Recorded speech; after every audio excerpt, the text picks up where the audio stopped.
পিলখানায় BDR সদর দপ্তরে সংঘটিত বর্বরোচিত হত্যাকাণ্ডে শহীদ সেনা সদস্যের প্রতি গভীর শ্রদ্ধা নিবেদন করেছেন রাষ্ট্রপতি মোহাম্মদ শাহাবুদ্দিন এবং প্রধানমন্ত্রী তারেক রহমান।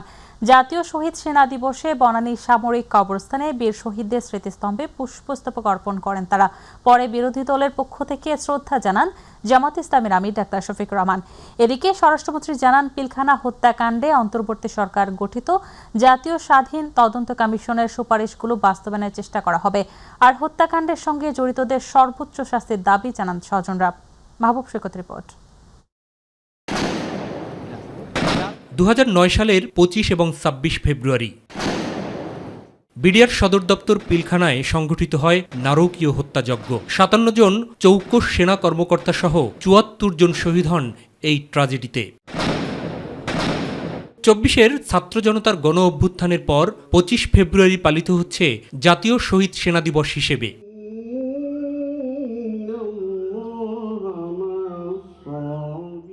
দিবসটি উপলক্ষে সকালে বনানীর সামরিক গোরস্থানে শহীদের স্মৃতির প্রতি শ্রদ্ধা নিবেদন করেন রাষ্ট্রপতি মোহাম্মদ শাহাবুদ্দিন এবং প্রধানমন্ত্রী তারেক রহমান।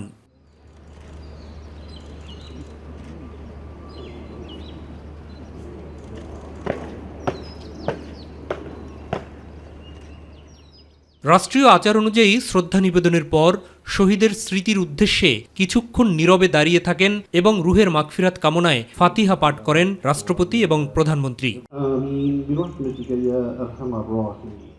পরে পর্যায়ক্রমে স্বরাষ্ট্রমন্ত্রী ছাড়াও 3 বাহিনী সহ বিভিন্ন বাহিনীর প্রধানগণও শ্রদ্ধা নিবেদন করেন।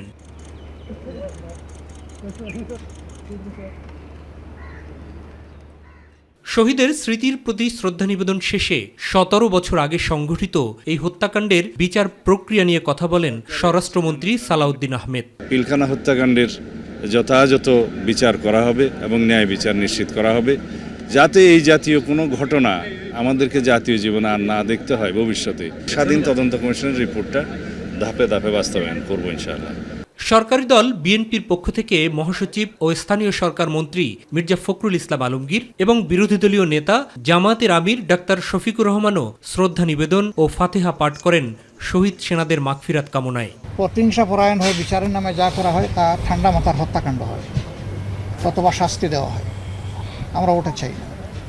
আমরা চাই ন্যায় বিচারটাই নিশ্চিত হোক।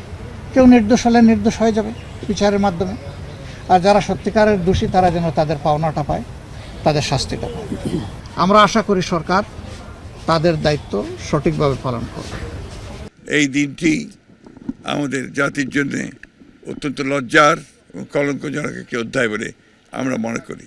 এই দিনটিকে আমরা সবচেয়ে কলঙ্কজনক এই জন্য মনে করি যে এই দিনে যে চক্রান্ত হয়েছিল, যে প্রচেষ্টা হয়েছিল, যে বাংলাদেশের পুরো যে নিরাপত্তা ব্যবস্থা, সেই ব্যবস্থাকে ভেঙে দেওয়ার একটা গভীর চক্রান্ত হয়েছিল।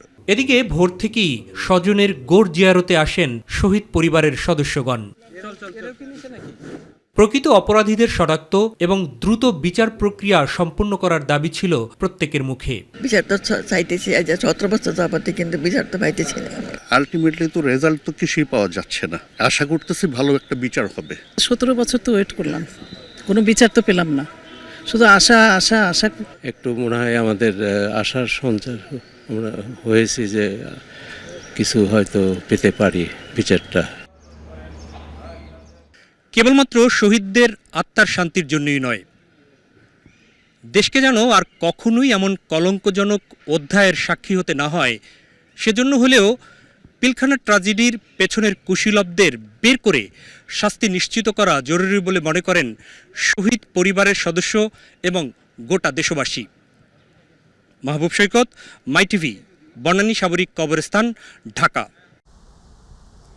পিলখানা হত্যাকাণ্ড দেশের সার্বভৌমত্ব নষ্ট করার অপপ্রয়াস এবং এতে জাতীয় নিরাপত্তার দুর্বলতা ফুটে উঠেছে বলে মন্তব্য করেছেন প্রধানমন্ত্রী তারেক রহমান। তিনি বলেন, দেশের নিরাপত্তা আরও আধুনিক ও শক্তিশালী করবে সরকার। ঢাকা সেনানিবাসে শহীদ সেনা দিবসের মতবিনিময় সভায় তিনি এসব কথা বলেন। স্বাধীন তদন্ত কমিশনের রিপোর্ট অনুযায়ী পিলখানা হত্যাকাণ্ডের সাথে জড়িত থাকার অভিযোগে সংগঠন হিসেবে আওয়ামী লীগ এবং জড়িত শীর্ষ নেতাদের বিচারের আওতায় আনার কথা জানিয়েছেন স্বরাষ্ট্রমন্ত্রী। মাহবুব সৈকতের আরেকটি রিপোর্ট। শহীদ সেনা দিবস উপলক্ষে সশস্ত্র বাহিনীর আয়োজনে ঢাকা সেনানিবাসের মাল্টিপারপাস হলে শহীদ পরিবারের সাথে মতবিনিময় সভায় সপরিবারে যোগদান প্রধানমন্ত্রী তারেক রহমান। 2009 সালে সংঘটিত ওই হত্যাকাণ্ডের পর থেকে গেল 17 বছরে শহীদ পরিবারের বঞ্চনার কিছুটা অংশ প্রধানমন্ত্রীকে তুলে ধরেন শহীদের স্বজনেরা। এছাড়াও বেশ কিছু দাবিও তুলে ধরেন তারা। আমরা বলতে আমরা 57 পরিবার, বাট আমরা এটাকে একটা পরিবার বলি, শহীদ পরিবার। পিলখানার শহীদদের স্মরণ না করলে ইতিহাস ক্ষমা করবে না বলে মন্তব্য করেন প্রধানমন্ত্রী। 25শে ফেব্রুয়ারি জাতির ইতিহাসে এক রক্তাক্ত এবং বেদনা বিধুর দিন। এ দিনটি এলে প্রকৃতি যেন আবার স্মৃতি ও শোকের ভারে নীরব হয়ে যায়। 2009 সালের 25 এবং 26শে ফেব্রুয়ারি নির্মম ঘটনা আমাদের জাতীয় জীবনে এক গভীর ক্ষত সৃষ্টি করেছে, যার বেদনা সময় পেরিয়ে আজও বহমান। আমি বিশ্বাস করি পিলখানার ঘটনাকে রাষ্ট্রীয় মর্যাদায় স্মরণ করা আমাদের জাতীয় দায়িত্ব। 25 ও 26শে ফেব্রুয়ারি ঘটনাকে ইতিহাসে রাষ্ট্রীয় মর্যাদা না দিলে ভবিষ্যৎ প্রজন্ম আমাদেরকে হয়তো ক্ষমা করবে না। এ ঘটনা দেশের সার্বভৌমত্ব নষ্টের অপপ্রয়াস বলেও জানান তারেক রহমান। পিলখানার এই মর্মান্তিক ঘটনা ছিল আমাদের সার্বভৌমত্বকে নস্যাৎ করার একটি অপপ্রয়াস। পিলখানার ঘটনার পরিক্রমায় আমাদের জাতীয় নিরাপত্তার কাঠামোর দুর্বলতা ফুটে উঠেছে। তাই বহির্বিশ্বের সাথে তাল মিলিয়ে আমাদের জাতীয় নিরাপত্তার কাঠামোকে আরও আধুনিক, সময়োপযোগী এবং শক্তিশালী করা প্রয়োজন অবশ্যই। পিলখানা হত্যাকাণ্ডের কুশীলব কারা তা উদ্ঘাটনে অন্তর্বর্তী সরকারের সময়ে গঠিত স্বাধীন তদন্ত কমিশনের রিপোর্টের কিছু অংশ তুলে ধরেন স্বরাষ্ট্রমন্ত্রী সালাউদ্দিন আহমেদ। রাজনৈতিক সংগঠন হিসেবে আওয়ামী লীগের শীর্ষ নেতৃত্বরাই এই ষড়যন্ত্রের সাথে লিপ্ত ছিল। কমিশনের রিপোর্ট দেশের স্বাধীনতা ও সার্বভৌমত্ব বিরোধী এহেন কাজের জন্য দল হিসেবে আওয়ামী লীগের বিরুদ্ধে আইনানুগ ব্যবস্থা গ্রহণ করতে হবে।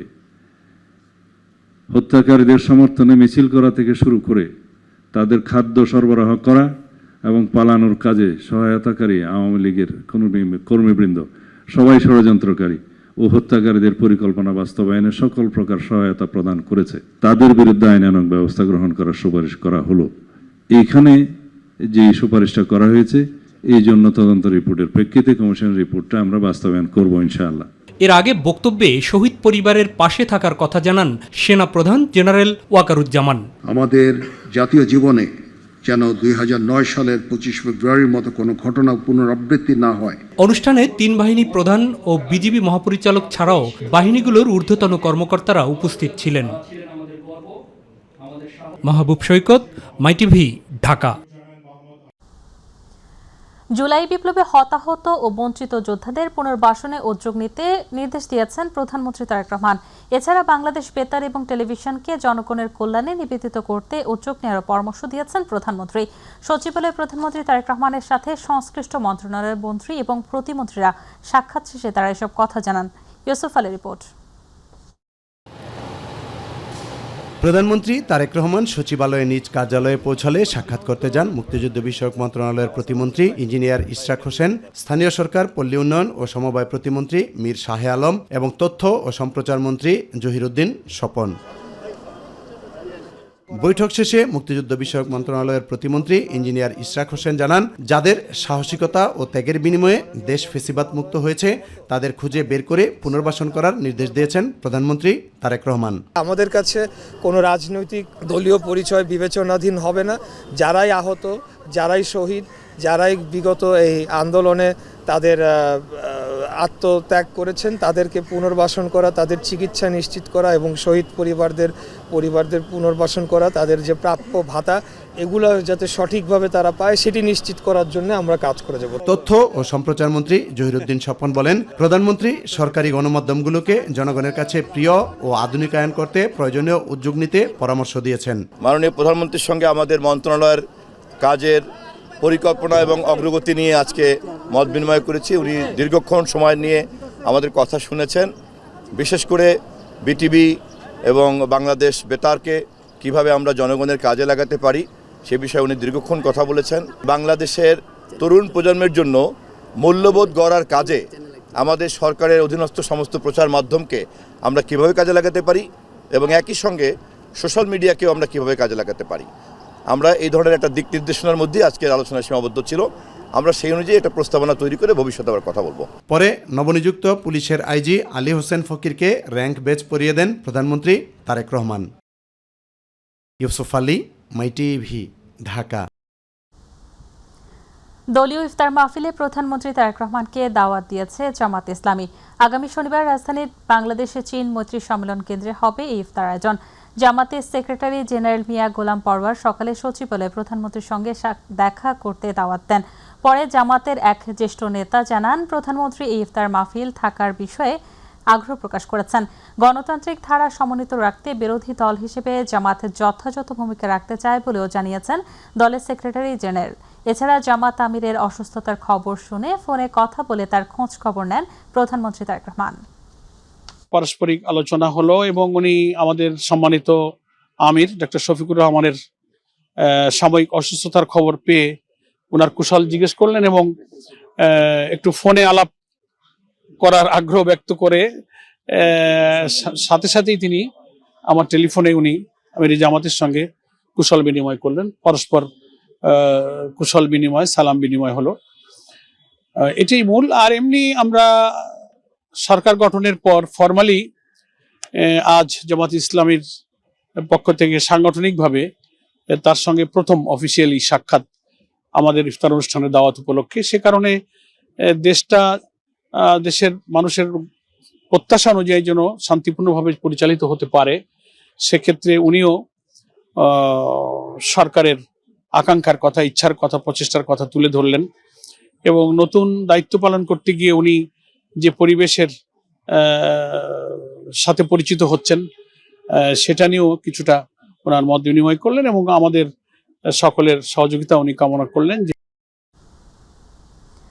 সকল শঙ্কা ও প্রতীক্ষার অবসান কাটিয়ে আগামীকাল শুরু হতে যাচ্ছে অমর একুশে বইমেলা। বেলা 2টায় আনুষ্ঠানিকভাবে বইমেলা উদ্বোধন করবেন প্রধানমন্ত্রী তারেক রহমান। দেরিতে শুরু হলেও মেলার আমেজে কোনো কমতি রাখছেন না প্রকাশকরা।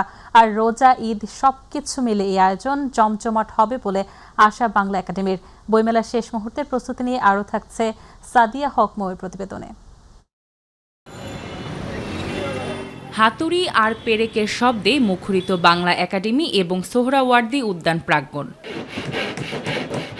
26 ফেব্রুয়ারি থেকে 15 মার্চ পর্যন্ত এই বইমেলায় এবার মোট প্রকাশনী প্রতিষ্ঠান থাকবে 549টি। এর মধ্যে বাংলা একাডেমি প্রাঙ্গণে 81টি এবং সোহরাওয়ার্দী উদ্যানের অংশে থাকছে 468টি প্রকাশনী প্রতিষ্ঠান।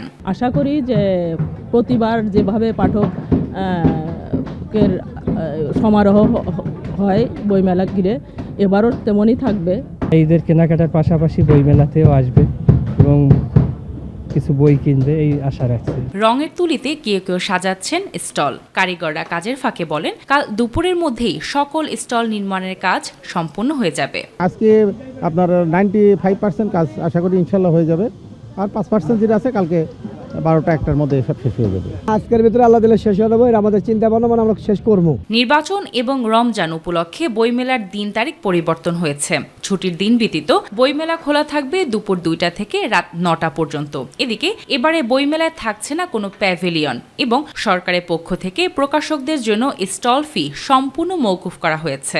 বাংলা একাডেমি ও অন্যান্য প্রতিষ্ঠান এবার বই বিক্রি করবেন 25% কমিশনে। চলছে বইমেলার প্রস্তুতির শেষ কার্যক্রম। নানা জল্পনা কল্পনা পেরিয়ে 26 ফেব্রুয়ারি অনুষ্ঠিত হতে যাচ্ছে অমর একুশে বইমেলা।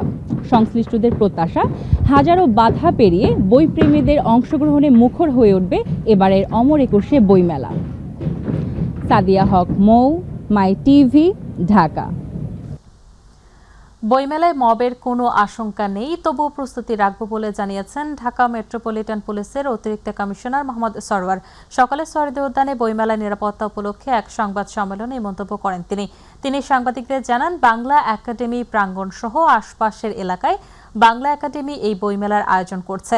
প্রতিবারের মতো এবারও বইমেলাকে ঘিরে সার্বিক নিরাপত্তা পরিকল্পনা নেওয়া হয়েছে। মেলা প্রাঙ্গণে স্থাপিত পুলিশ কন্ট্রোল রুম থেকে 24 ঘন্টা নিরাপত্তা ব্যবস্থা সার্বক্ষণিক মনিটরিং করা হবে। রাতে কন্ট্রোল রুমের নিরাপত্তা ব্যবস্থা তদারকিতে থাকবেন। বইমেলার সার্বিক নিরাপত্তায় পর্যাপ্ত পুলিশ সদস্য নিয়োজিত থাকবে।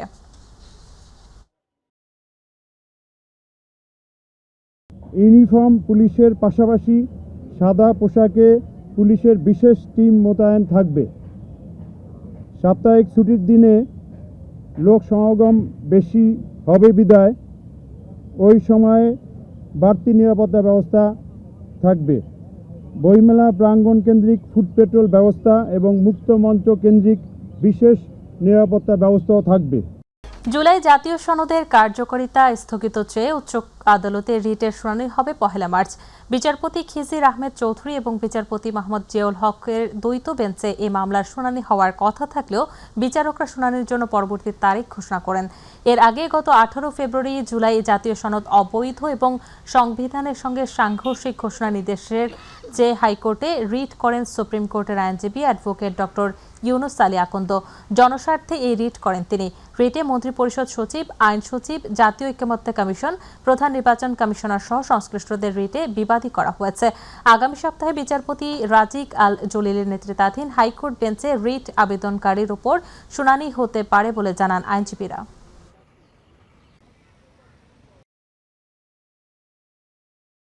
সময় মানবতা বিরোধী অপরাধের অভিযোগে করা মামলায় বাগেরহাটের খান আকরামকে যে মৃত্যুদণ্ড দিয়েছিলেন আন্তর্জাতিক অপরাধ ট্রাইব্যুনাল, তার বিরুদ্ধে করা আপিলের রায় আগামীকাল। আজ প্রধান বিচারপতি নেতৃত্বাধীন আপিল বিভাগ শুনানি শেষে রায়ের এদিন ঠিক করেন। এ মামলায় ট্রাইব্যুনাল 7 আসামিকে মৃত্যুদণ্ড দিয়েছিলেন। পলাতক রয়েছেন 4 জন। 2023 সালে 30 নভেম্বর তাদের সাজা দিয়েছিলেন ট্রাইব্যুনাল। আসামিদের বিরুদ্ধে মোট 7টি অভিযোগ আনা হয়। 2017 সালের 31 মে আসামিদের বিরুদ্ধে আনা অভিযোগ আমলে নেওয়া হয়। পরে অভিযোগ গঠনের মাধ্যমে বিচার শুরু হয়। এদিকে র্যাবের টিএফআই সেলে গুম নির্যাতনের মামলায় শেখ হাসিনা এবং সেনা কর্মকর্তা সহ 17 জনের বিরুদ্ধে সাক্ষ্য গ্রহণের পরবর্তী তারিখ 3 মার্চ।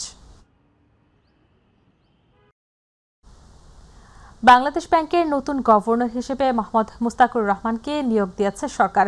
আজ অর্থ মন্ত্রণালয়ের আর্থিক প্রতিষ্ঠান বিভাগের উপসচিব মোহাম্মদ আবরাউল হাসান মজুমদার স্বাক্ষরিত এক প্রজ্ঞাপনে বিষয়টি জানানো হয়েছে।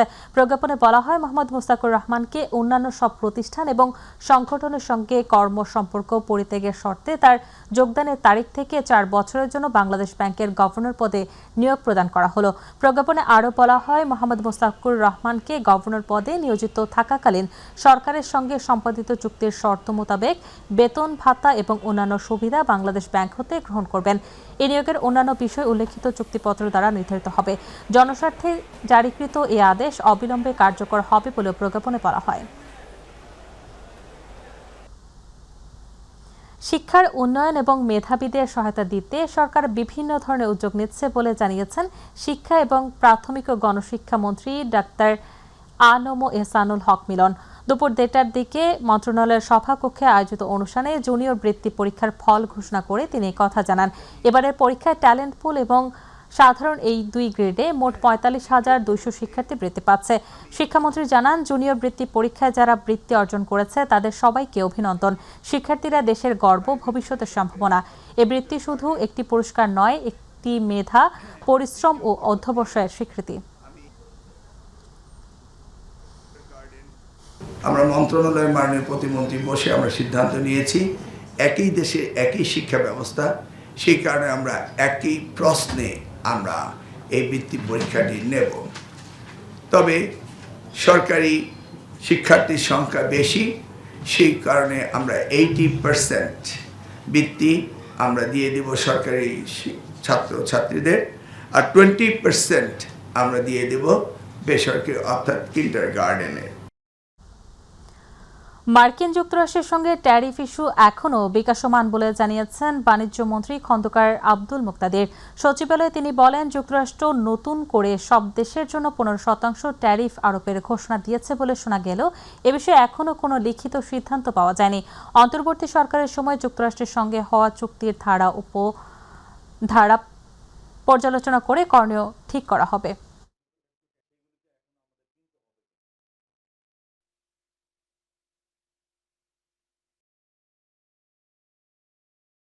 ইউএস গভর্নমেন্ট সেকশন 122-এর অধীনে প্রথমে 10, তারপরে ইউনিভার্সাল সবার জন্য, এটা বাংলাদেশের জন্য না, সব দেশের জন্যই 15% ট্যারিফ ঘোষণা করেছে। আমাদের কাছে সরকারি পর্যায়ে কোনো ক্লারিফিকেশন আসেনি বা কোনো ইন রাইটিং কিছু আসেনি। তো সিনারিওটা আমি আবারও বলবো, এটা একটা বিকাশমান অবস্থান। আর মার্কিন যুক্তরাষ্ট্রের সাথে যে চুক্তিটা হয়েছে বিগত সরকার কয়েকদিন আগে করেছে, সেটি ব্যাপারে এখনো আপনাদেরকে বলার মতো আমাদের কোনো অবস্থান তৈরি হয়নি। জ্ঞাত আয় বহির্ভূত সম্পদ অর্জনের মামলায় যুবলীগের বহিষ্কৃত নেতা ইসমাইল চৌধুরী সম্রাটকে পৃথক 2 ধারায় 20 বছরের কারাদণ্ড দিয়েছে আদালত। ঢাকার বিশেষ জজ আদালত 6 বিচারক মোহাম্মদ জাকারিয়া হোসেন এর রায় দেন। অবৈধ সম্পদ অর্জনের দায়ে তাকে 10 বছরের কারাদণ্ডের পাশাপাশি 10 লাখ টাকা অর্থদণ্ড অনাদায়ে তাকে আরও 6 মাসের কারাদণ্ড দেওয়া হয়েছে। এছাড়া মানি লন্ডারিং এর দায়ে তাকে 10 বছরের কারাদণ্ড, 10 লাখ টাকা অর্থদণ্ড অনাদায়ে তাকে আরও 6 মাস কারাভোগ করতে হবে। তার অর্জিত অবৈধ সম্পদ রাষ্ট্রীয় অনুকূলে বাজেয়াপ্তের নির্দেশ দেওয়া হয়েছে। 2 ধারায় সাজা একটির পর একটি চলবে। এক্ষেত্রে তার 20 বছরের কারাভোগ করতে হবে বলে আদেশে উল্লেখ করেছে বিচারক। সম্রাট পলাতক থাকায় তার বিরুদ্ধে গ্রেপ্তারি পরোয়ানা জারি করা হয়েছে।